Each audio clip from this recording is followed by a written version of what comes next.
కాదు సంజీవ్ గారు, ఇప్పుడు సార్ మొన్న ప్రెస్ మీట్ పెట్టారు, ఆమె రాలేదని చెప్పారు, గొడవ అయింది. అవును ఇప్పుడు ప్రెస్ మీట్ పెట్టిండ్రు, ఆ పెద్ద మనిషి వీళ్ళు సారీ చెప్పారు పెద్ద మనసుతో అంటున్నారు. సంతోషం, మాకేం ఇబ్బంది లేదు, సారీ చెప్పండి మీరు. కానీ మీరు ఎట్లయితే మీడియా ముందుకు సారీ చెప్తుండ్రో అట్లానే మీ హీరోయిన్ కూడా వచ్చి మీడియా ముందు సారీ చెప్తే అయిపోయేది కదా పని. ఎందుకు రాలేదు ఆమె? అంటే యాక్చువల్గా నేనైతే వివాదం కూడా నేను మొదలుపెట్టలేదు, నేను గొడవ చేయలేదు. నేను ఓన్లీ నాకు జరిగినటువంటిది నా సినిమా కోసం జరిగినటువంటి ఆవేదన గురించి మాత్రమే చెప్పాను. మీ అందరూ ఆ రోజు ఉన్నారు. నిందించడం కాదు అది, నాకు ఇలా జరిగింది, నేను నా సినిమాకి న్యాయం చేస్తే బాగుంటుంది, సినిమా ముందు రిలీజు రేపనగా కూడా రాకపోతే ఎలాగా అని అన్నాను. తర్వాత అది చాలా పెద్ద వైరల్ అయిపోయి చాలా అంటే మా సినిమాకి మైనస్ కాలేదు కానీ ఆవిడకి మైనస్ అవుతుందేమో అన్న ఒక ఇది వచ్చేసింది అనమాట. అంటే బయట అందరూ కూడా నెగిటివ్గా మాట్లాడుకోవడం. ఎందుకంటే ప్రతి నిర్మాత కష్టపడి ప్రతి రూపాయి పోగేసుకుని సినిమాలు చేస్తున్నారు. ఇప్పుడైతే సినిమా చేయడమే కష్టంగా ఉంది. ఎందుకంటే నేను కూడా 31 ఇయర్స్ ట్రావెల్ చేస్తున్నాను కాబట్టి ఒకప్పుడు అంటే ప్యాషనెట్తో వచ్చేవాళ్ళు. ఇప్పుడు ప్రతి ఊళ్ళో సినిమాలు తీస్తున్నారు, ఫోన్లతోటి షార్ట్ ఫిల్మ్స్ అవి ఇవన్నీ తీసుకొని వెళ్ళిపోతున్నారు, షార్ట్స్ తోటి కూడా సక్సెస్ అవుతున్నారు. అలాంటిది ఒక పెద్ద సినిమా చేసి కోట్లు ఖర్చు పెట్టి రిలీజ్ అయ్యే టైంలో ఆర్టిస్ట్ ఉంటే బాగుంటుంది అని నేను చెప్పాను. దానికి ఆవిడ వేరేలా తీసుకొని ఆవిడ వేరేలాగా ఫీల్ అయ్యారు. ఫీల్ అయిన తర్వాత మా నష్టాన్ని పూడ్చాల్సిందే అని చెప్పేసి మేము కంప్లైంట్, ప్రొడ్యూసర్ గారు ఆవిడ మీద కంప్లైంట్ ఇవ్వాలి అని చెప్పేసి సీరియస్గా కంప్లైంట్ వెళ్ళింది. అది ఇష్యూ ఇంకా పెద్దది అవ్వడం వల్ల అందరికీ నష్టం ఎందుకులే అని పెద్ద మనసుతోటి ఆయన పెద్ద మనిషి ప్రసన్న కుమార్ గారు పిలిచి ఇద్దరిని కూర్చోబెట్టి చెప్పారు. అఫ్కోర్స్ ఆవిడ ఇప్పుడు కూడా సినిమా ప్రేమించే వ్యక్తి కాబట్టి సినిమా కోసం కష్టపడ్డారు, అందులో డౌట్ లేదు, కష్టపడ్డారు కాబట్టి ఆవిడ పోస్ట్లో నేను సారీ చెప్పింది పెట్టుకున్నారు. పోస్టులు అంటే ఒక 5 లక్షల మంది 10 లక్షల మంది చూశారు. దర్శకుడు సంజీవ్ మేగోటి సారీ చెప్పాడు, నిజం గెలిచింది, దానికి సారీ యాక్సెప్టెడ్ అని పెట్టారు. అంటే నిజమేం గెలిచిందో తెలీదు, నిజాలు ఎందుకంటే భగవంతుడికి తెలుసు కాబట్టి దాన్ని కూడా నేను యాక్సెప్ట్ చేశాను. కాకపోతే ఏంటంటే ఆవిడ ఇచ్చినటువంటి 12 సెకండ్ల బయట ఏదైతుందో 12 సెకండ్లే ఇచ్చారు. అంటే సినిమా ఇన్ని కోట్లు ఇన్ని రోజులు వర్క్ చేసేసి ఒక 12 సెకండ్లో పోలీస్ కంప్లైంట్ సినిమా రేపు రిలీజ్ అవుతుంది, దానికి all the best, director all the best అని చెప్పారు. సో అది ఆవిడ పోస్టులు పెట్టుకుంటే బాగుండేదని అనిపించింది. ఎందుకంటే అది చూస్తారు పోస్ట్లో, నేను సారీ చెప్పింది చూస్తారు, అది చూస్తారు. కానీ దాన్ని మాత్రం పెద్దగా పెట్టి దీన్ని అసలు అందులో పోస్ట్లో పెట్టలేదు. దానికి కూడా చాలా ఫీల్ అవ్వాలి, గొడవ పడాలి, మళ్ళీ ప్రసన్న కుమార్ గారి దగ్గరికి వచ్చేసి కంప్లైంట్ ఇవ్వాలి. ఈ పోలీస్ కంప్లైంట్ రోజు కంప్లైంట్లు గొడవ అవుతుందని చెప్పేసి అనుకుంటారేమో అని అక్కడికి ఆగాం. కంప్లైంట్ వెనక్కి తీసుకుంటారా మరి? కంప్లైంట్ అలాగే ఉండిపోయింది, వెనక్కి తీసుకోవాలా లేదా అనేది ఇంకేం తెలియట్లేదు.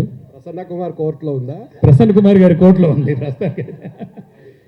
కాకపోతే ఏంటంటే అందరూ సినిమా వాళ్ళం, మళ్ళీ ఎవరో చాలామంది అడిగారు ఏంటి రోజుకి ఆర్టిస్ట్కి 50,000 ఇవ్వాలి, 40,000 ఇవ్వాలి, ఖర్చులకి సపరేట్గా రెమ్యునరేషన్ కాకుండా. అంటే ఒక అమ్మాయి ఎవరో విష్ణుప్రియ అనే అమ్మాయి ఒక ట్వీట్ చేసింది, ఏదో పెట్టుకుంది, నా వీడియో పెట్టేసుకొని. నేనెవరు ఆవిడకి తెలియదు, ఆవిడెవరో నాకు తెలియదు నిజం చెప్పాలంటే. ఆవిడ పెట్టారు ఏంటంటే డబ్బులు కేవలం యాక్టింగ్కే ఇస్తారు, ప్రమోషన్కి ఇవ్వరు అని. అంటే ఆవిడకి తెలియనటువంటి మిడిమిడి జ్ఞానంతో ఉన్నటువంటి కొంతమంది వ్యక్తులు సంబంధం లేని విషయాల్లోకి వేలు పెడుతుంటారు కదా, అలా పెట్టిందండి ఆవిడ. సభలో లేని వ్యక్తుల గురించి మనకు ఎందుకు కానీ అలా పెట్టారన్నాడు పాపం. పెడితే అంటే సంబంధం లేని అంటే ఈ సినిమాకి సంబంధం లేకుండానే మీరు అంటే నేను మాట్లాడింది తప్పు, కేవలం మీరు డబ్బులు ఇచ్చింది యాక్టింగ్కి మాత్రమే, ప్రమోషన్స్కి కాదు అని చెప్పేసి ఆవిడ పెట్టింది. సో మా దగ్గర అగ్రిమెంట్ ఉంది, ప్రసన్న కుమార్ గారు 14th క్లాజ్ అని చెప్పేసి జడ్జి గారు అలాగే చెప్పారు. సినిమా ట్రై చేయి ఆమెతోనే. ఏది ఇప్పుడు నువ్వు చెప్తున్న ఆమెతో నెక్స్ట్ సినిమా ట్రై చేయి. అంటే అయిపోయింది కదా, ఎపిసోడ్ అయిపోయింది కాబట్టి ఇక నెక్స్ట్ సినిమా ఆమెతో ట్రై చేయి. అంటే మళ్ళీ కాంట్రవర్సీకి వచ్చి నేను ప్రతి సినిమాకి ఇలాగ మీడియా ముందు కూర్చొని వాళ్ళతో గొడవ పడుతూ ఉండాల్సిన అవసరం లేదు, అంతే కదా. లక్ష్మీనారాయణ గారు ప్రొడ్యూసర్గా ఉంటే సరే, ప్రసన్న కుమార్ పైసలు ఇస్తాడు, మనం ప్రొడ్యూస్ చేద్దాం. రైట్, ఆయన ఇస్తారు కాబట్టి డెఫినెట్గా ఇస్తారు, అందులో డౌటే లేదు. కాకపోతే ఏంటంటే నా ఆవేదన ఏంటంటే ప్రమోషన్స్కి సపరేట్గా అది ఇది అని చెప్పేసి అంటే నేను మాట్లాడింది ఏంటంటే ప్రమోషన్స్కి కూడా డబ్బులు ఇవ్వటం, రావడానికి పోవటానికి అని అంటే ఇక ప్రొడ్యూసరు బతకడు.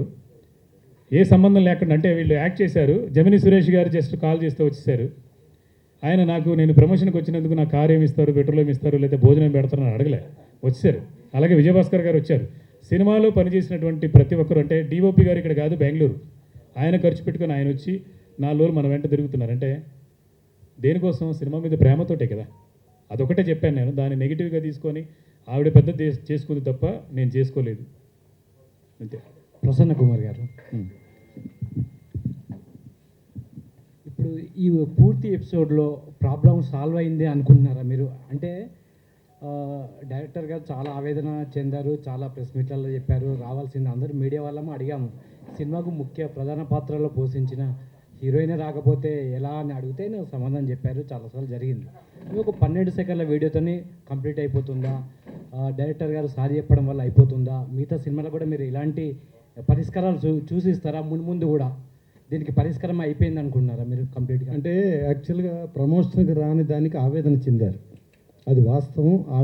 ఆయన ఆవేదనని అర్థం చేసుకుని దాని ప్రకారం ఆయన ఆవేదన ఏదైతే ఉందో అవతల వాళ్ళు దాన్ని బాధపడిన ఫీలింగ్కి వెళ్ళింది. సో ఇక్కడ బాధపడిన దగ్గర ఒక కుటుంబంలో ఇంటర్నల్గా జరిగే మ్యాటర్స్లో ఎవరూ ఫీల్ అవ్వకూడదు అనే దగ్గర సరే ఒక రకంగా మేగూడు సంజీవ్ గారు చాలా పెద్ద మనసు చేసుకుని చాలా ఇదిగా సరే ఆవిడకి ఆ ఫీల్ అవుతున్నారు కాబట్టి ఆవిడకి క్షమాపణ చెప్తాను. అంటే ఆయన క్షమాపణ కూడా తప్పు చేసినందుకు కాదు, కేవలం ప్రొడ్యూసర్ని సేవ్ చేసుకోవాలి, ఇది ఇండస్ట్రీ శ్రేయస్సు కోసం, ఈ ఇండస్ట్రీలో ఇది ఇష్యూలు చేయటం వద్దు అనే దగ్గర పెద్ద మనసుతో ఆయన క్షమాపణ చెప్పారు. క్షమాపణ చెప్పిన దాంతో సరే ఆవిడ కూడా సంతృప్తి చెంది ఏ ప్రమోషన్కి అయితే, అంటే ఒక ప్రమోషన్కి ఆవిడ ఆల్రెడీ వచ్చారు, సినిమా చేశారు, సినిమాలో కూడా ఏలు ఇరిగినా కూడా ఆవిడ దానికి ఆల్టర్నేటివ్గా ఇచ్చేసి ఆవిడ సినిమాలో అండర్ ప్రొడక్షన్కి చాలా కోఆపరేట్ చేయడం జరిగింది.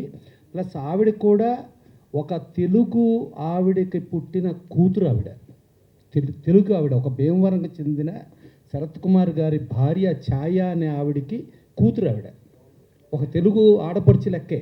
సో ఆ ఇదిలో ఆవిడ పాపం సినిమా పరంగా షూటింగ్ పరంగా అన్ని రకాల కోఆపరేట్ చేశారు. సరే ప్రమోషన్కి ఒక ప్రమోషన్కి వచ్చారు, ఫర్దర్ రాలేదన్న దగ్గర సరే దానికి మళ్ళీ ప్రమోషన్ ఆవిడ చేయటం కూడా జరిగింది. నిన్న రాత్రి వరకు కూడా, నిన్న ఈవినింగ్ ఒకవేళ ప్రమోషన్ ప్రోగ్రామ్ ఉంటే డెఫినెట్గా ఆవిడ వచ్చి ఆవిడ ప్రమోషన్ చేసేవారు.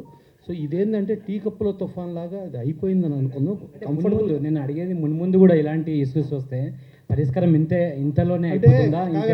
అది సిచ్యుయేషన్ తగ్గట్టుగా సిచ్యుయేషన్ పరిష్కారం ఉంటుంది. ఇప్పుడు దీనికి పరిష్కారం అని అంటే ఏం చేస్తాం? డెఫినెట్గా వీళ్ళు కంప్లైంట్ ఇచ్చారు, వీళ్ళు కంప్లైంట్ ఇస్తే మేము మూవీ ఆర్టిస్ట్ అసోసియేషన్ లెటర్ పంపిస్తాం, మూవీ ఆర్టిస్ట్ అసోసియేషన్ లెటర్ అటు వెళ్తుంది. ఇది ఇష్యూ.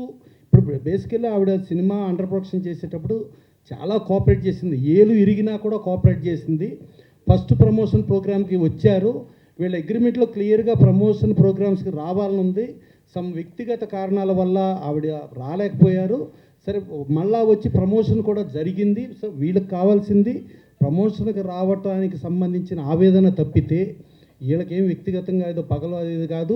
ప్లస్ ఆవిడ బాగా చేసిందని కూడా డైరెక్టర్ కంప్లైంట్ ఇచ్చేటప్పుడు కూడా డైరెక్టర్ కానీ ప్రొడ్యూసర్ కానీ నాతో చెప్పింది, ఆవిడ సినిమాలో అండర్ ప్రొడక్షన్లో ఆవిడ చాలా కోఆపరేట్ చేశారు, ఏ టైం అంటే ఆ టైంకి వచ్చారు, ఏ రకమైన ఇబ్బంది లేకుండా చేశారు.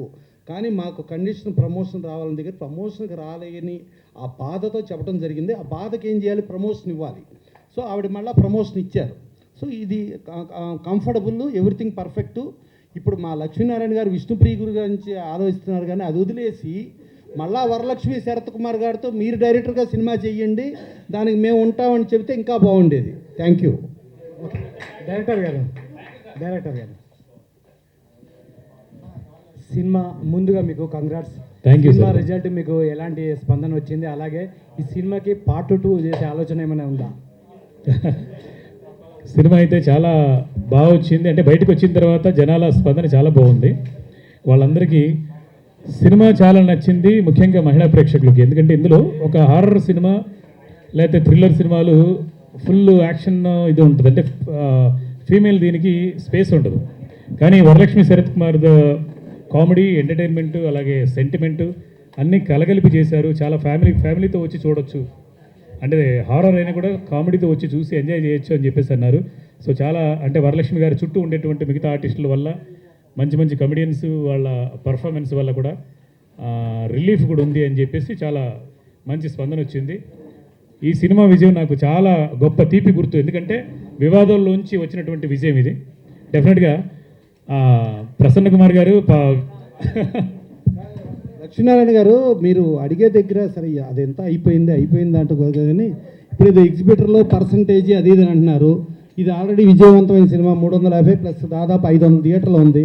ఇది ఎగ్జిబిటర్లు అందరూ పర్సంటేజ్లో ఇచ్చి కోఆపరేట్ చేసి ఇది 500 థియేటర్ల నుంచి 1000 థియేటర్లు చేస్తున్నారా అని ఎగ్జిబిటర్ని అడగండి మీరు ప్రశ్న, వాళ్ళు కరెక్ట్గా సమాధానం చెప్తారు. థ్యాంక్ యూ అండి. మీరు కాదు మీరు ప్రపంచంలో ఉన్న సినిమా వాళ్ళందరినీ అడగండి. ఇది మాకు తెలంగాణ ఆడిందా, ఆంధ్ర ఆడిందా, రాయలసీమ ఆడిందా, కర్ణాటక ఆడిందా, ప్రపంచం ఆడాలని కోరుకుంటాం మేము.